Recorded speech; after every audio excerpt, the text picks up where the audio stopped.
Okay, here we are ready to do our hamburger bun. So I have the bottom part of our bun here. Notice I have it on the turntable. I'm outside so it doesn't get all over, the airbrush doesn't get all over your kitchen.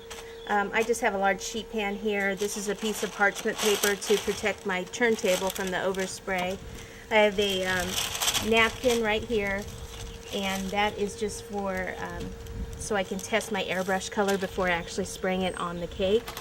And what I'm using brown airbrush color and yellow. And I've got my airbrush machine here. I've got some water to clean my airbrush when I'm finished. So what I need to do is first spray the bun. So I need to turn this on. And I want to just put a tiny bit of brown in first. And then I'll take some yellow and fill up the rest with yellow. And it's a good idea not to do this when it's windy out here. So I'm going to have to watch this paper. Okay, so it's a toss-up. Do you want the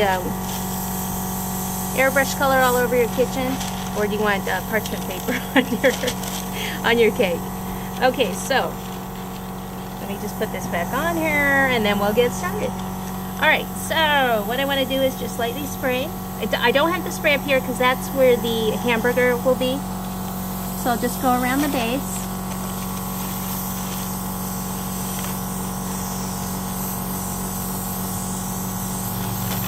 You want to get up here just on the corner, make sure your corners are done.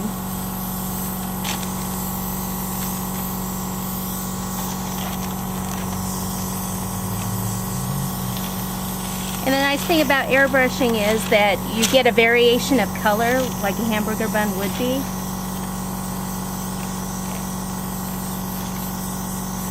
Just watch out that the paper doesn't come flying up here. And you know, if you miss a spot on this, don't worry about it because you can always maybe cover it with some ketchup.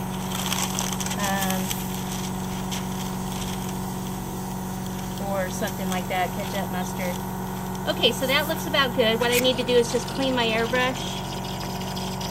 So what I do is dip it in the water and spray it. And then spray it on the towel, make sure it's clean. You keep doing that until it's clean. Then turn it off and put it in here. Now you're probably wondering, well, what do I do if I don't have an airbrush? There are these little colors out on the market.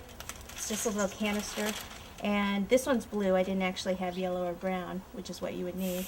And you just spray it. So it's an instant airbrush. So don't think that you have to have a $200 airbrush machine. You can just get one of those online or at your local cake shop. So now what I want to do is go ahead and put this one aside and get the top of my bun.